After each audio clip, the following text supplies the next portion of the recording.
Today on the Topping Show Vivek on New York wanting to seize Trump's buildings, Elon Musk calls out Google's AI chatbot for erasing history and introducing bias into their AI imagery. Light Zach Bryan tweet gets less than 100 likes. Nikki Haley posts a poll where she actually beats Biden, but she is of course roasted. Rivian to cut 10% of their staff as their stock crashes. Telecom outage brought services to a stall last week, and Ford recalls about 150,000 vehicles due to a seatbelt issue. All of that, much more on the Topping Show.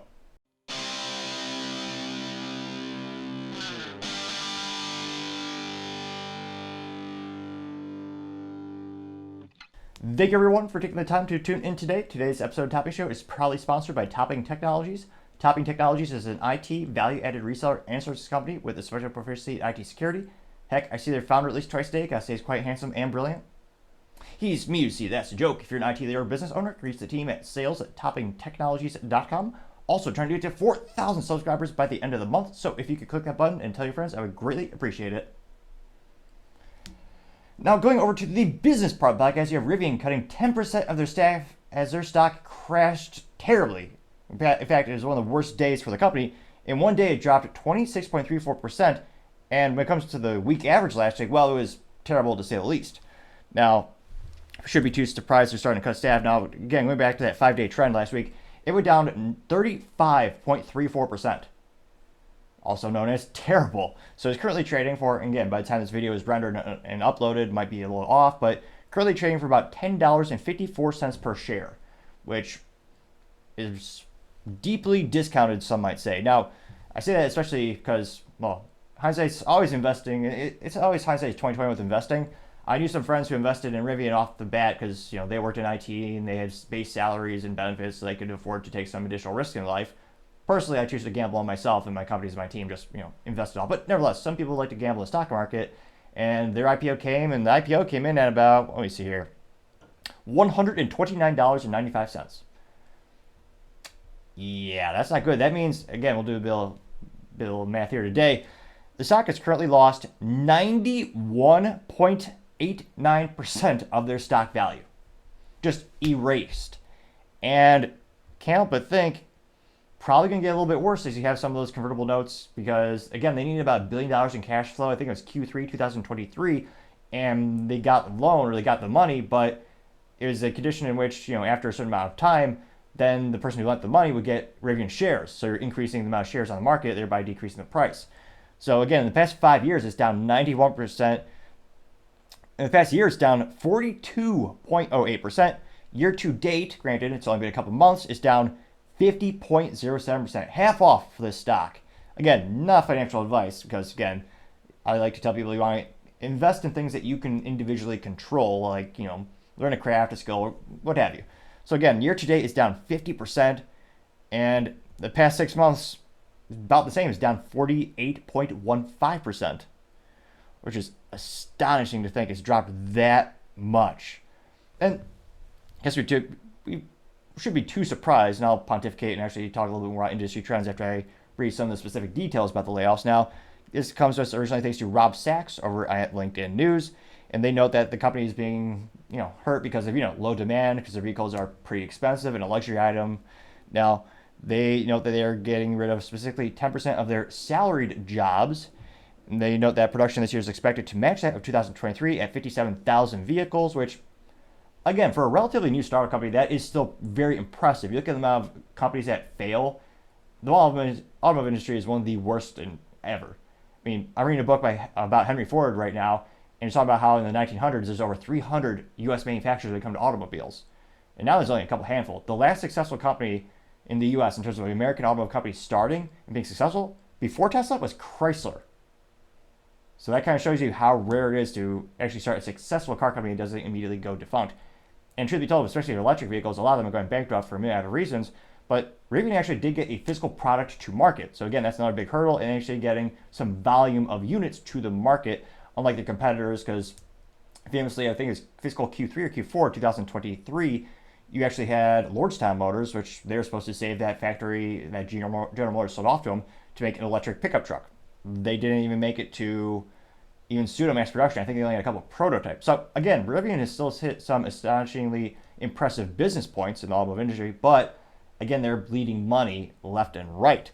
Now, Rivian also blames, quote, economic and geopolitical uncertainties and pressures, most notably impact of historically high interest rates, which I don't, again, that does play into effect, but also the same people who are buying these vehicles, I think they're more higher income level. Because, I mean, I don't know anyone who's earlier in their career or not making a fair amount of money who's buying Rivian. Because what is a Rivian starting price at? Looks like the starting price for Rivian is $69,900. Jeez Louise. That's before you have to pay the sales taxes and all the other fees. That's quite a bit of change. And then, of course, you have to worry about the charger. Then good luck repairing it if anything goes wrong because it's locked in like a cell phone. But we'll see. They also know that Rivian laid off workers last year or prior in 2022 due to similar issues. And in terms of industry trends, looks like everyone's pulling back on the EV trend because, again, EVs are disposable toys in many ways. Again, they're not going to last a long time. No one can repair them except the manufacturer. You're locked in just like a cell phone, which is why personally I prefer a nice little Honda with 3 pedals, also known as a stick shift, also known as what every transmission should be by default.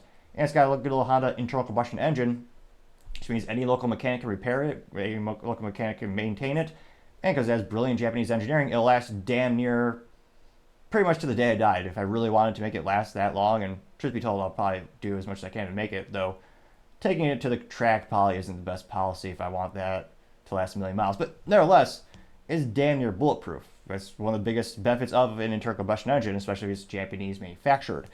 So, again, the U.S. trend, people are starting to look more and more at hybrids. That's the biggest growing category in terms of adoption rate. And again, I'll recommend it personally because, again, you have to pay for a big old battery that's worth about the value of the car or half of it. It's a big part of the car that's for sure it's going to go bad. And again, technology is hard to maintain over time, just like how smartphones die after a couple of years. Now, they say that EV sales did grow 47% last year compared to the 70% growth in 2022. So again, that growth rate, the adoption rate is decreasing. It is still a growing category, but it's not growing as fast, and people are starting to look at other alternatives. Now, it looks like the Rivian, one of their competitors, Lucid, they note that they're only increased their EV output by 500 vehicles this year, which is pretty, for them, is still a little bit, because again, Lucid is much, much smaller scale, but to me, it's not premium because you're paying $250,000 for an electric sedan, but some people consider it a premium vehicle and they price it appropriately to that definition. So I'll be interested to see as more and more people are starting to move away from EVs. And again, I think because there are some good points economic, all the political uncertainty, I think people are going to try and make their vehicles last longer given everything that's going on in the world. I don't think everyone's going to go out and buy a new car tomorrow. You also have, for the average user, again, Rivian's more expensive. I don't think the average user is going to entertain that option yet. Because again, the average vehicle price sold in the U.S. is around $50,000 for a new vehicle, and Rivian's starting, basically $70,000. But let's just say the outlook for Rivian is, Magic Gateway Ball probably still says the outlook is not so good.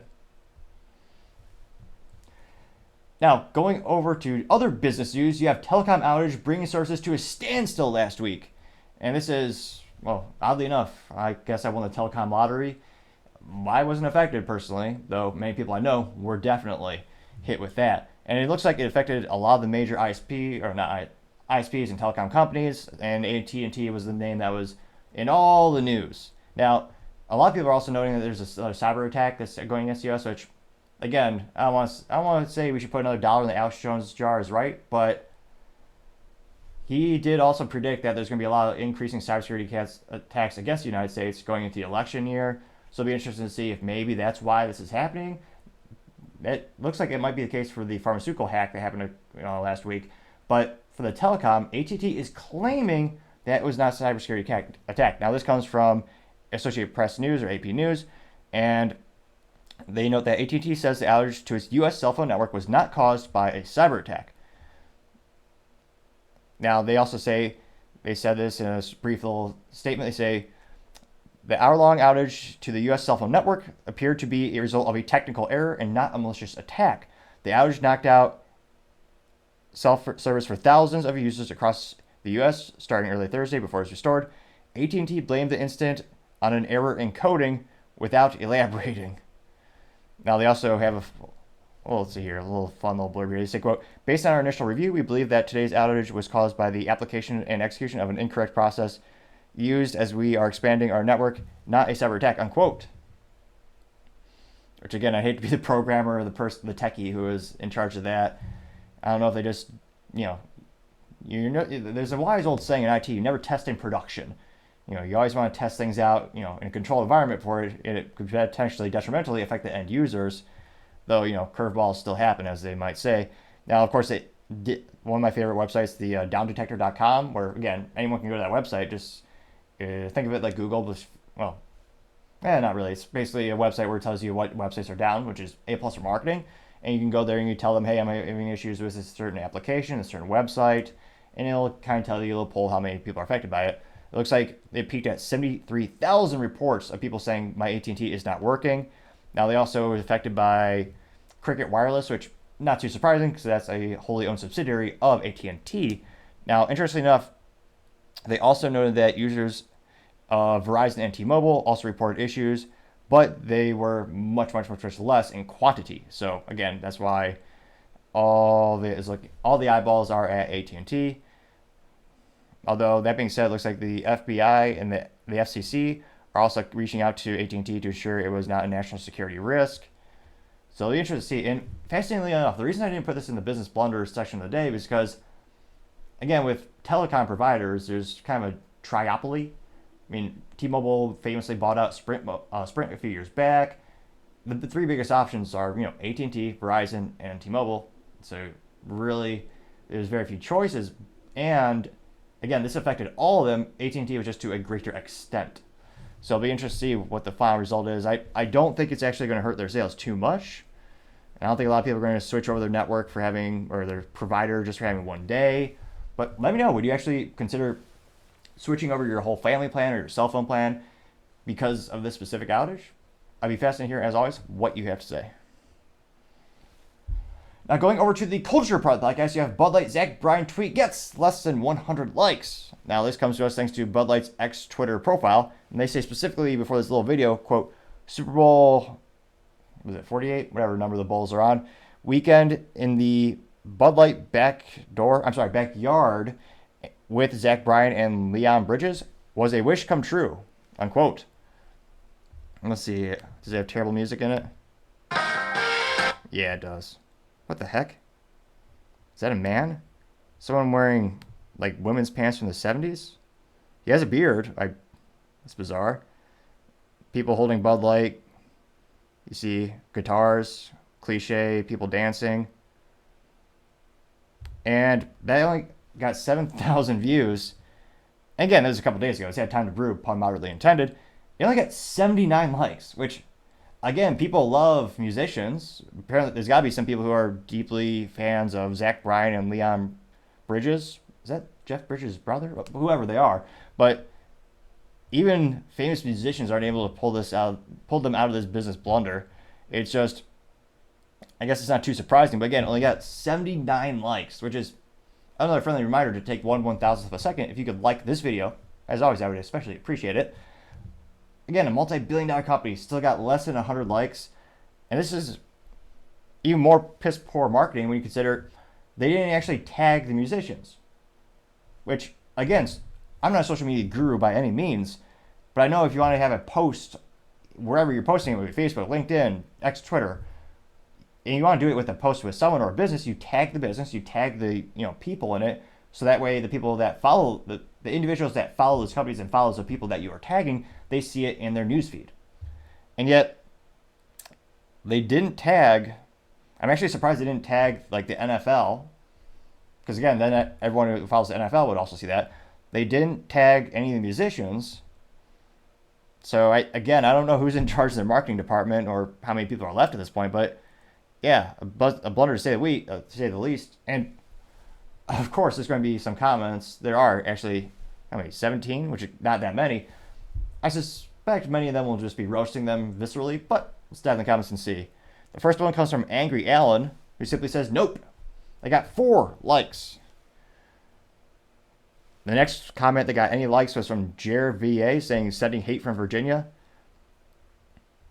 Someone says, someone by the name of Heaven's Devils says, I wish. No one liked that, but it is an interesting statement. Is it a real person, though? So Mr. Heaven's Devils with a Green Bay, what is that, the Green Bay Packers? Although no association with UPS or FedEx, I thought they'd have a job in packaging. But nevertheless, the alleged Green Bay Packers, nevertheless, it has a little hat. This person has 356 followers, and they're a robot, or they have the brains of a robot, and not in a good way, because everything they post is for free gift cards. And he wants to win Armani. What the hell is an Armani code? A vacation to some crap? What the hell is this? Works Power Tools? I never even heard of that brand. Works, W-O-R-X. Now, granted, most of the I use it for my grandpa because I appreciate the fact that they'll last 100 years. But I mean, even though the major manufacturers, like, I mean, it's not 50-50 split, but you usually have Milwaukee, you have DeWalt. Granted, a lot of them are just owned by TTI and the other big competitor being Stanley Black & Decker. But nevertheless, a random drill he wants to win. What is this? But yeah, so the one comment thus far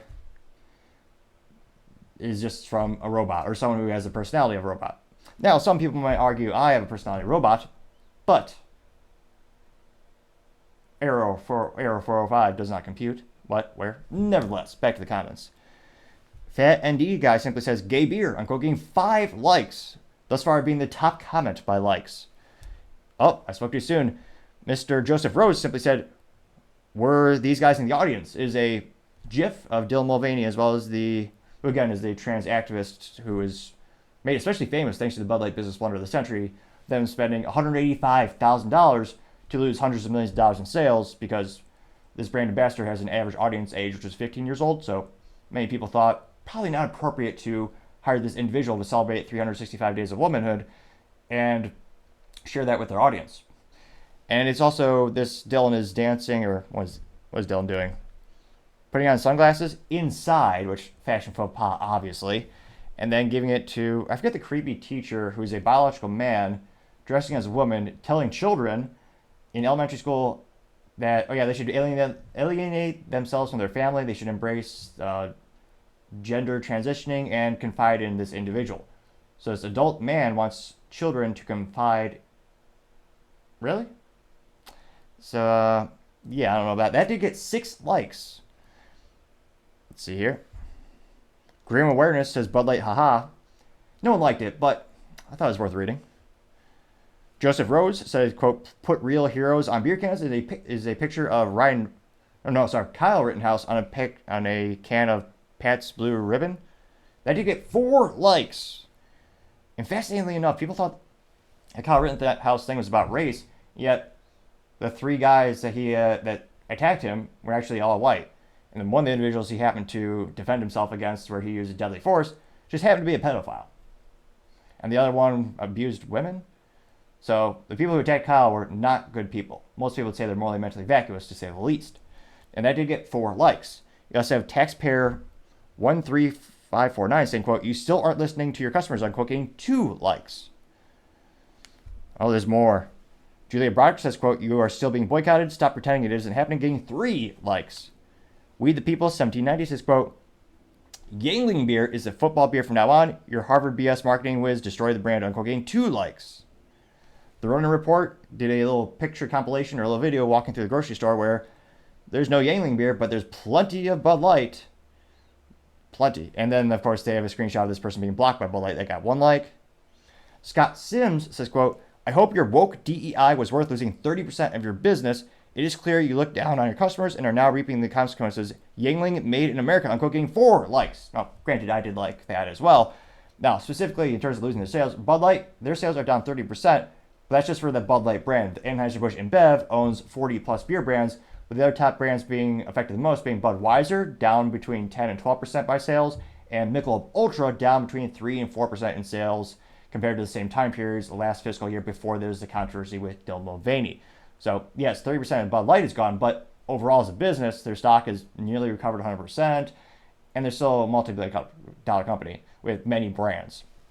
Now we have that fun little disclaimer saying, quote, show additional replies, including those that may contain offensive content. Well, of course, let's click the bonus button. We see Sage Bay saying, looks like a great evening. I don't know why that was deemed offensive or anything. Now, no one liked that, but still is there.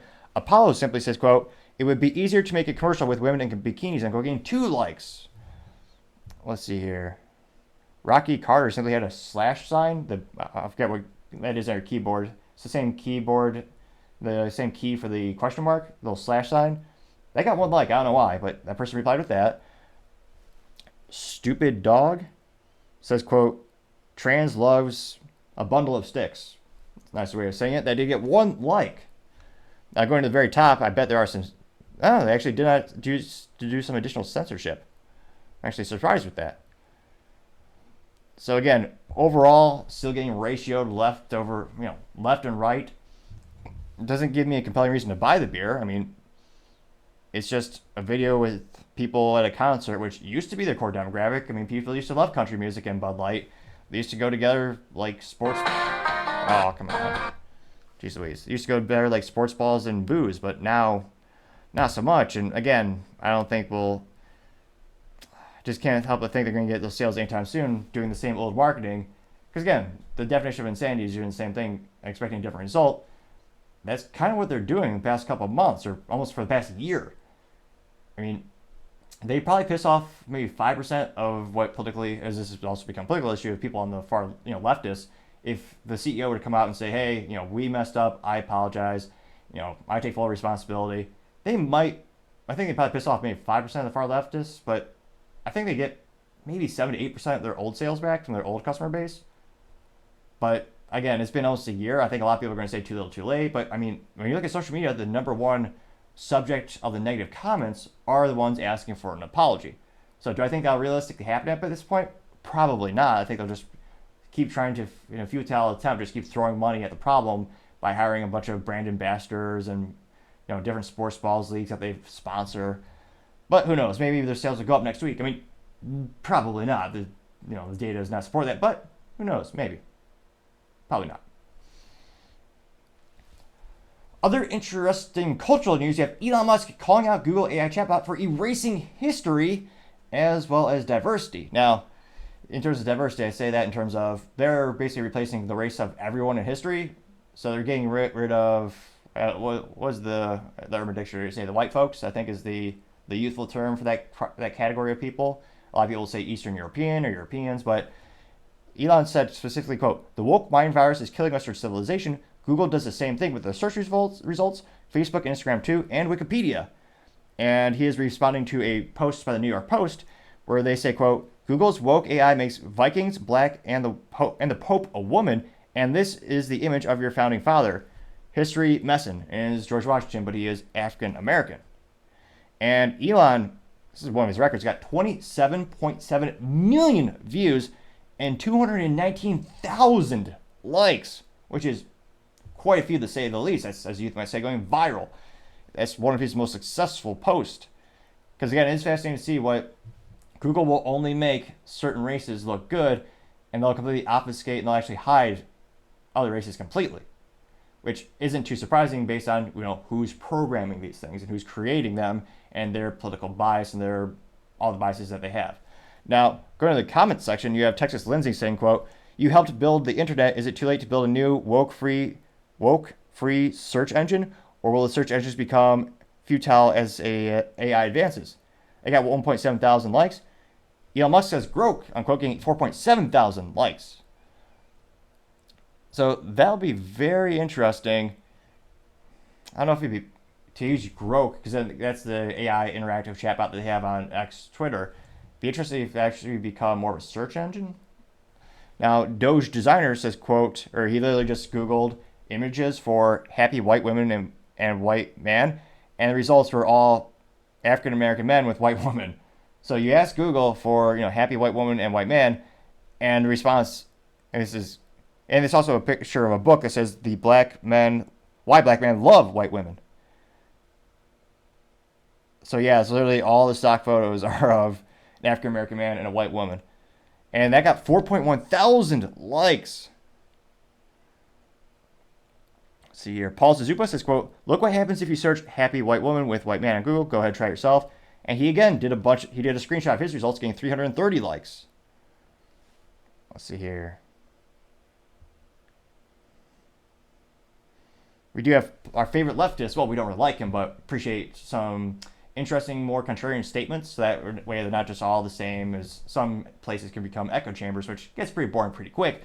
Now, Luke Zaleski says, quote, just a reminder, Elon is a right-wing media mogul with massive interest in various fields that require government oversight and regulation, who is openly and not so openly utilizing his giant personal social media state news platform to serve his own personal and political purposes, unquote. Now, granted, it might be very mentally vacuous in some ways, but it got 763 people to like it. And interestingly enough, he says Elon Musk is extreme right-wing. Well, if he was that right-wing, why isn't he banning people that are on the far left? Or just people who are left in general on Twitter?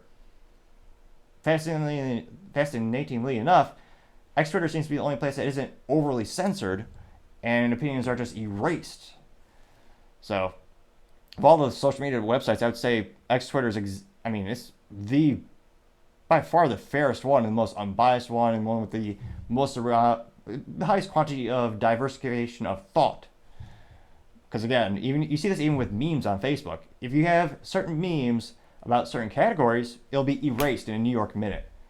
However, if you have a joke or a meme about someone making fun of white people or Catholics, those jokes will stay up all day long. Or jokes making about Donald Trump, yeah, those get censored pretty quick.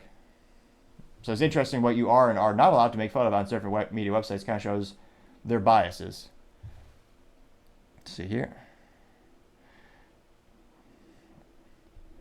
Let's see. A couple more comments here. Here's one. This is from Keith Woods. He says, this is the head of Google's AI project. It's undeniable at this point that our elites are filled with anti-white hatred. In the words of George Orwell, the most effective way to destroy people is to deny and obfuscate their own understanding of their history. And he has screenshots of Jack Kowalski saying, quote, white privilege is effing real. Don't be an a-hole about it and act guilty. Do your part in recognizing bias at all levels. Oh, geez Louise. It's a bad script. It's a good scramble word, but egregiouses? Took me a little bit there. Let's see here. So Peter Kaczynski also said, taking down the statue, and he said, Jesus. No, wait, is this? Peter Kaczynski responded to something saying, Jesus. And Jack Krasinski, the Google guy, said, quote, nah, Jesus only cares about white kids. I'm pretty sure that's in the Bible. Let's confirm with Jeff Sessions.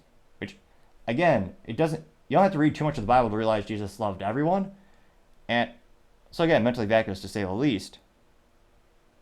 Jack Quincy also said, FY, my personal beliefs are that I don't mind paying more taxes and investing in overcoming systematic racism, and reversing climate change has not only social but economic benefits.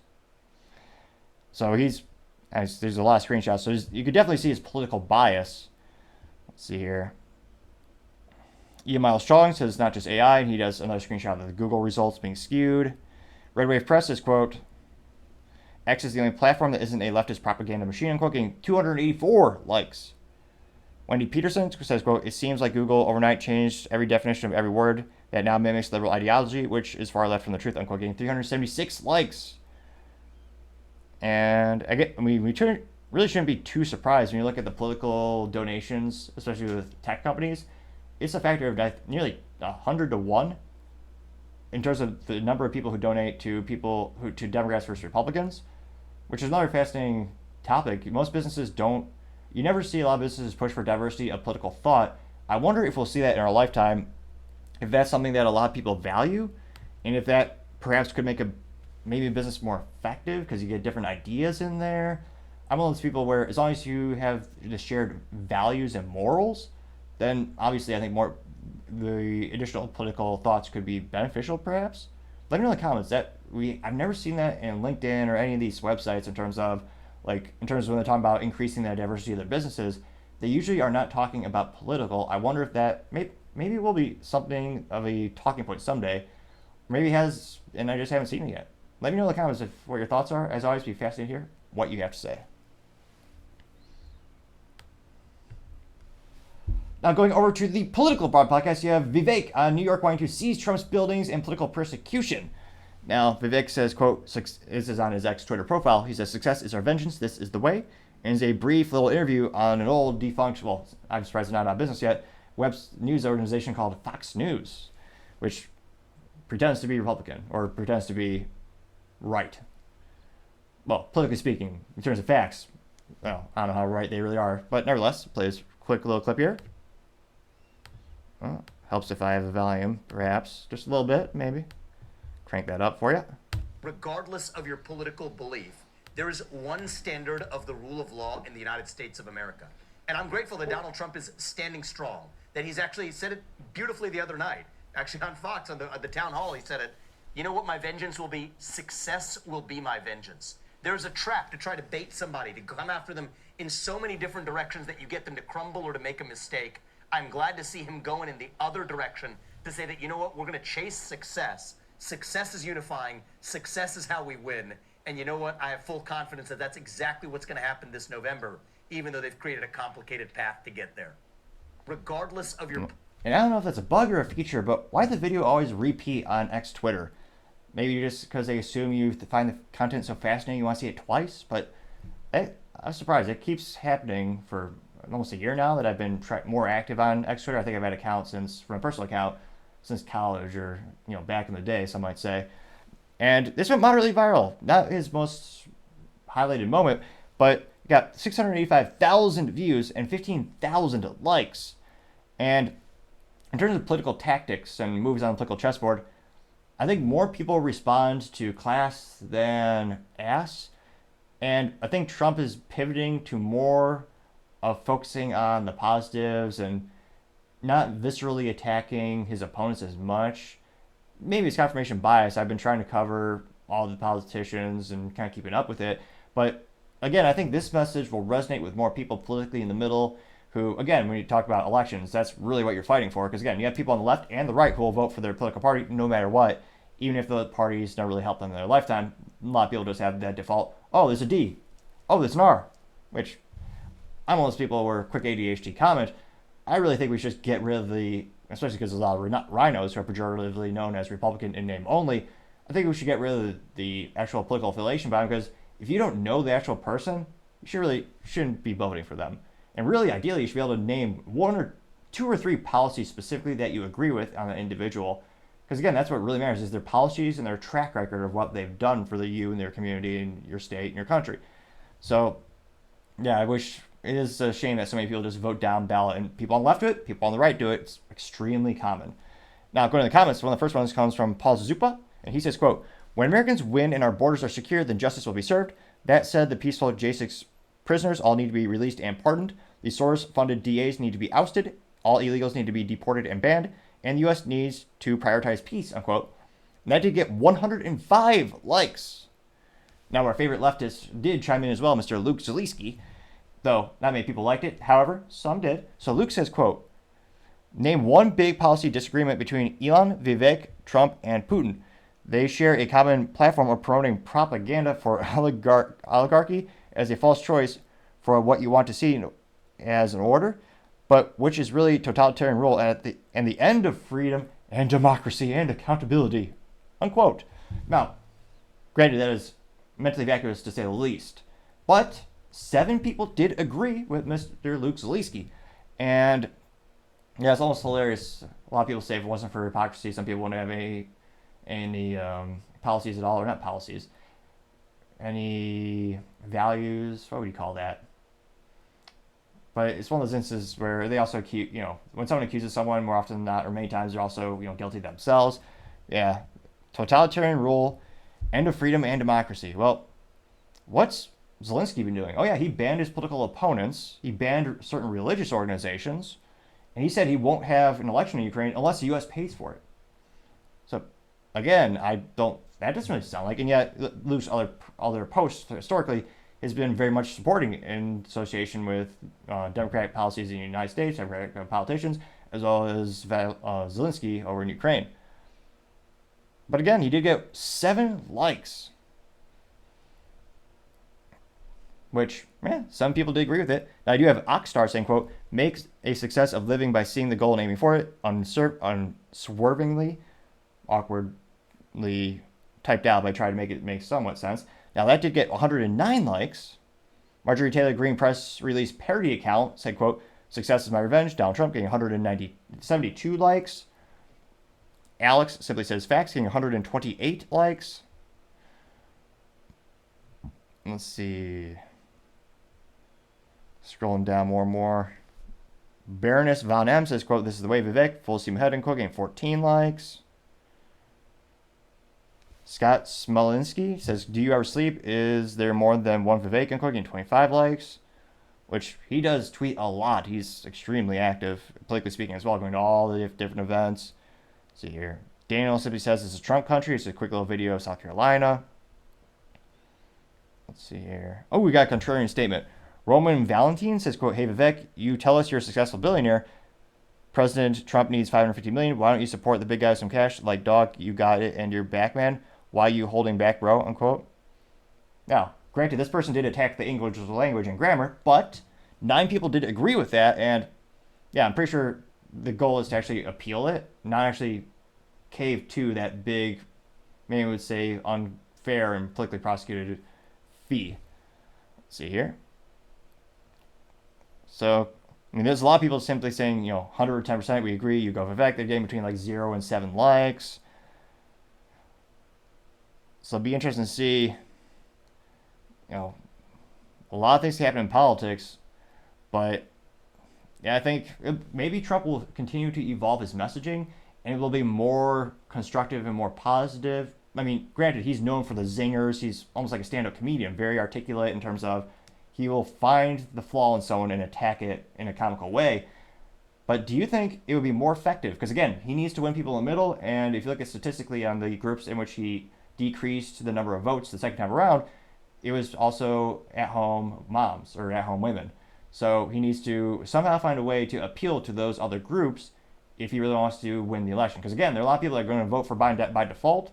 And granted, for Trump, there are a lot of people that are going to just vote for him by default if he gets the Republican nominee, just because he has an R by his name. Now, I think a lot of people who are libertarian and anti-war will probably vote for Trump as well, because Trump is the first president in my lifetime that actually started any wars, which is unprecedented, historically speaking. So let me know in the comments, do you think that would be a more effective methodology to winning the upcoming election? Or could they perhaps impede his odds because people aren't used to it, it's not as much on brand? What are your thoughts? As always, be fascinated to hear what you have to say. Other interesting political news, you have Nikki Haley posting a poll showing that she would beat Biden at 59% and Biden at 41% on her ex-Twitter profile.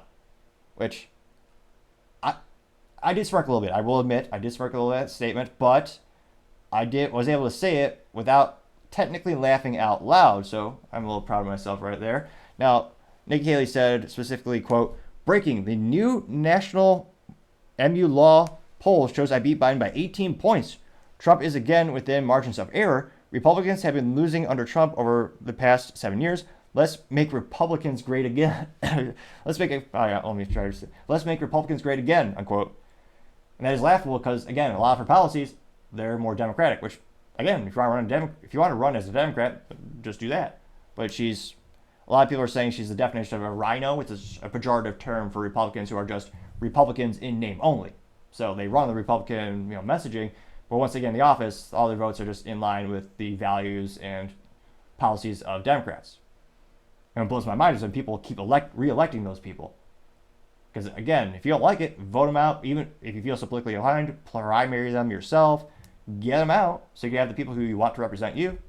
And I would say people on the left should do this too, but fascinatingly, oh geez Louise, I definitely could use some speaking lessons, some might argue, but I have a theory. I'm not a doctor by any means, but if you click the subscribe button, it may help with my speaking ineptitudes. I say this because when I first started the show, I didn't have a lot of subscribers, and I had a lot more misspeakings. I spoke a lot faster, believe it or not, stumble over my words, mispronounce things.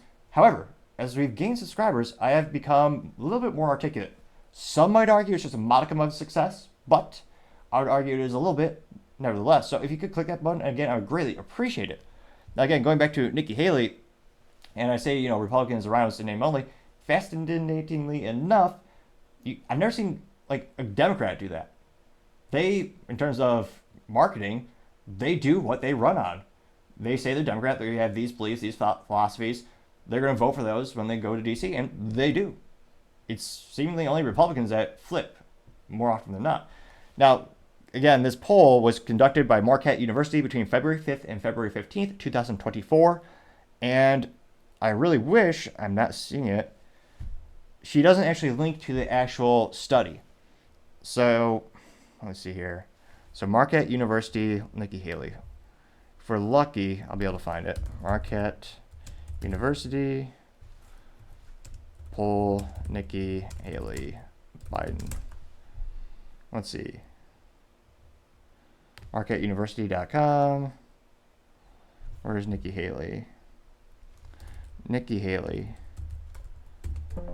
Nikki Haley, 42%.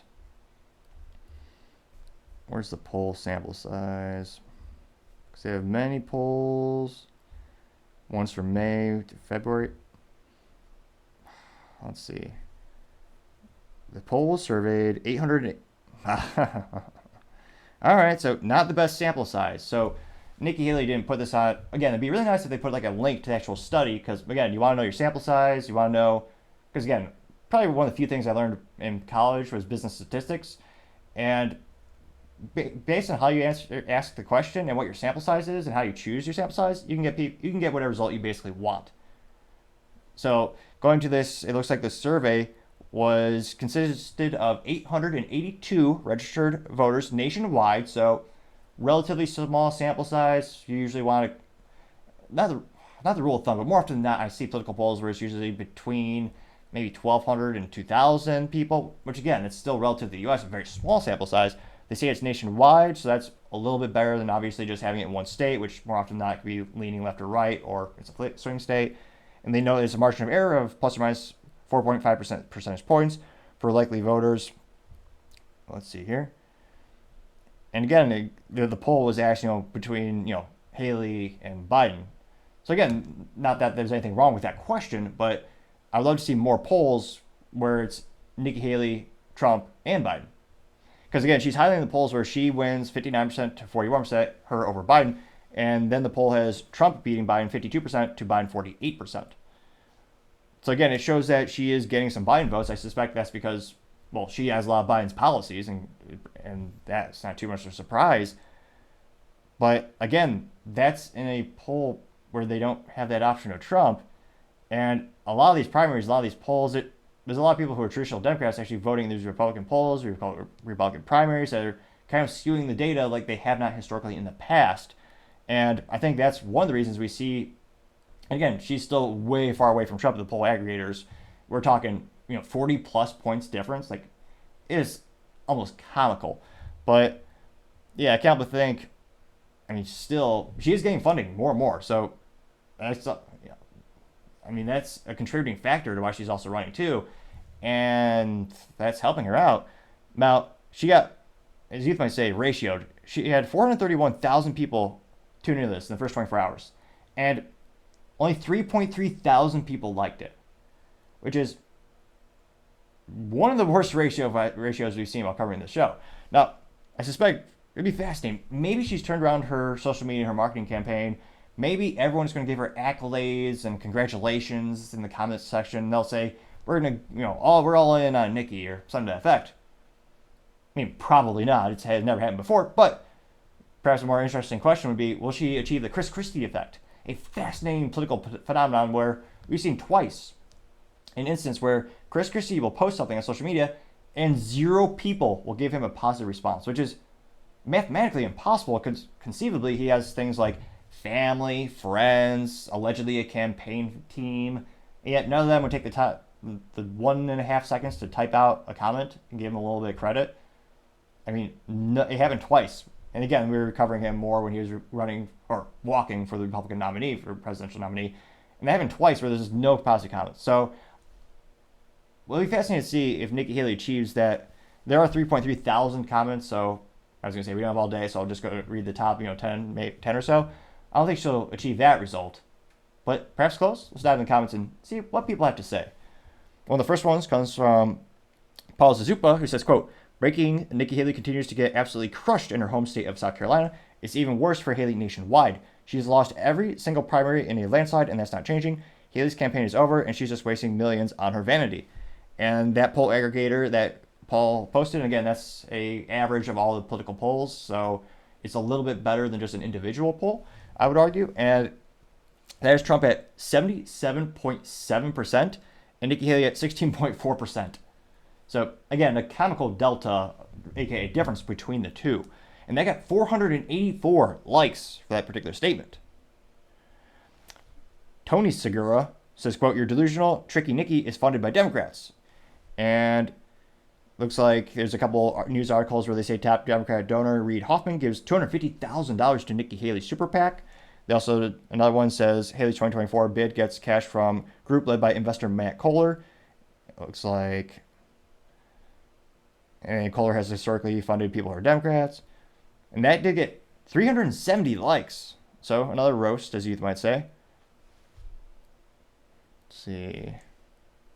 Going down more, we got just some ladies saying, quote, "Unfortunately, you have to win the primary to run in the general election, and that isn't going to happen." And I got 290 likes. A lot of people reposting the little infographic or the poll aggregator showing the big difference between Trump and Nikki Haley. Bradley Brewer says, quote, "This is a moot point. You won't be the nominee. Enjoy the charade, but let's not kid ourselves." Getting 115 likes. Let's see here. Are there any positive ones? A lot of people having picture compilations of her with Hillary Clinton, saying she's like Clinton 2.0. Those are getting about 100 likes. And I should say, for the record, there's totally nothing wrong with Hillary Clinton. One of the nicest, most honest, moral person in history. Absolutely. I should say also that I love life and I tend to live it as much as possible. She's totally a honest, moral, great person, I'm assured. Again, I love life and want to live it to the fullest, for the record. Now, going to other comments, you have Georgia Bell saying, quote, "You put your name on the useless Nevada primary ballot because you knew Trump didn't, and you thought you were going to be able to claim the, quote, one Nevada primary. Girl power." And the Republican primary had her at 30.8%, and the other one was none, and it got 62.9%. And that got 67 likes. Now, Doug also said, quote, "Same poll shows you losing to Trump by 59 points. So it looks like that same poll, they also did ask the other questions when you're comparing. And this person's awesome. They actually did, give us the copies, or it does show us the sample size, all that we reviewed a minute ago. Which, again, I guess we shouldn't be too surprised Nikki Haley didn't give us a link to that poll, because that transparency shows it's not that great. David Tapley simply said Nikki Haley, and it's a gif of Trump saying "you are fake news," getting 40 likes. Let's see here. Jay Hand says, quote, "I'm sure it's totally legit, no bias or anything," quote, getting 33 likes. The Appalachian Podcast says, quote, "Now do the Trump versus you poll," and I got 34 likes. So as youth might say, he was roasted, and to say the least, or ratioed, I believe is the other fancy popular term. And again, there's really not a chance. The only odds she has is if Trump does get somehow arrested, or if he is, many would argue, politically persecuted, so that he cannot technically run. In which case, talk about the curveball of the century. I don't think there would be a lot of, the polls show actually that no Republican would be happy with her running, because she has been in last place for most for the whole race to go for the Republican nominee. She was near last for most of the time. She beat out a couple of them, but overwhelmingly what people wanted, a majority of the time, again, the polls changed every couple weeks. So there's a couple times where she was beating Vivek, there's a couple times he was beating her, but overwhelmingly people were voting for Trump. And then the second was DeSantis, before DeSantis shot himself in the high-heeled boots with a .50 caliber, aka destroyed his campaign with some of the worst marketing I've seen in my life. It's almost the Bud Light of politics. And it'll be interesting to see, but let me know. What are your thoughts? Do you think Nikki really has a snowball's chance in hell, or why do you think she's continuing to run? And they're continuing to give her more and more money. As always, be fascinated to hear what you have to say. Now, going over to the business blunder of the day, you have Ford recalling about 150,000 vehicles due to a seatbelt issue. Now, this comes to us thanks to Mary Waldroth over at USA Today News. They note that it will affect multiple vehicles, and this is a notice from the National Highway Traffic Safety Administration. They note that the models impacted by this recall include certain models of the Ford Expeditions, the Transits, as well as the Lincoln Navigators. Previously reported recalls involved the Ford Explorers and then the E350 and E450s. Now, breaking it down a little bit, it looks like call report could be 77,574 Expedition and Lincoln Navigators due to issues with the seatbelt locking mechanism. Certain 2018 to 2020 model year Expedition vehicles built between October 1st, 2018 and June 30th, 2019, and certain 2018-2022 year Navigator vehicles built between October 1st, 2018 to June 28th, 2019 are affected. According to the recall notice issued by the National Highway Traffic Safety Administration, the seatbelt pre-tensioner or mechanism that controls the tensions and release of the seatbelt may lock in place at inappropriate times on the driver and front passenger seats, preventing it from retracting or extending properly. Now, I was going to say, it's hilarious. You know, there's a little government vernacular, or I was going to say, they specifically say seatbelts that do not retract or extend pose safety risk, which kind of is a little depressing. You have to explain that to some people, which also kind of shows how far perhaps the intellect has declined in the United States. There used to be a little funny meme where they used to actually tell you how to change your timing for your engine back in the day, and now they tell you, there's a giant meme saying, a warning saying, do not drink the acid battery, which, granted, we are also an increasingly litigious society with more and more lawsuits, but that's also a little sad as well. Now, they also know that Ford Transit, those vehicles, that recall is coming in around 77,584 of those. And in terms of the year's production, let's see here. And 2022, 2001, E350, E450. Why are the Navigators not? Why are they not expanding that? Oh, yeah, they did. And then, yeah, they tell you to go to NHTSA recalls if you want to see if your car is affected, or go to Car Motor Vehicles Recall Database. So again, in terms of the silver lining of the situation, it's not the drivetrain. So it's not the engine or the transmission, which is the most complex, most expensive components of the vehicle to fix, as well as manufacture, incidentally enough. So, and technically the vehicle can still run now and drive. Granted, it's not recommended because obviously as for the safety issues, but can't continue to see Ford in the recalls more and more and more. And granted, it is one of the most complex things you'll ever purchase in your life, one of the most expensive things you purchase in your life. There's thousands of components that go into it, many of which they do not directly manufacture. That's why when you see things like the airbag recalls, like the Tata airbag recalls, it affected pretty much over 70% of all car manufacturers because, spoiler alert, they all use the same exact model of airbag. So, understandably, it's a complex thing, but there's just so many more recalls with Ford, and they keep saying they want to focus on build quality. I don't know how much more they need to put these things through the quality assurance testing department or like that, but again, to have this pain, again, this is a physical thing you need to fix. You need to take it physically to the dealership. It's not like perhaps the only silver lining of electric vehicles and more technology is sometimes it can repair with just a simple software update where it doesn't have to leave your home. Granted, personally, I would say, well, why make it so complex that it even needs that? I don't want bells and whistles. Just let me keep my good old manual transmission internal combustion engine, and I'll be happy as a bee or something to that effect. But it'll be interesting to see. Again, this doesn't hurt. This doesn't help. It actually hurts, brand reputation, inconvenience for the consumers. Obviously, it's free, which it's also not good for the shareholders of Ford because it's costing them money because they have to replace the seatbelts. So not just have to buy a new seatbelt, they have to pay an engineer to actually install it. And now the customer has to drive to the dealership, and no one likes doing that. So you either have to spend the day there getting repaired, or maybe they drop it off. Now they have to worry about getting a rental or an Uber or whatever people use to transportate themselves these days.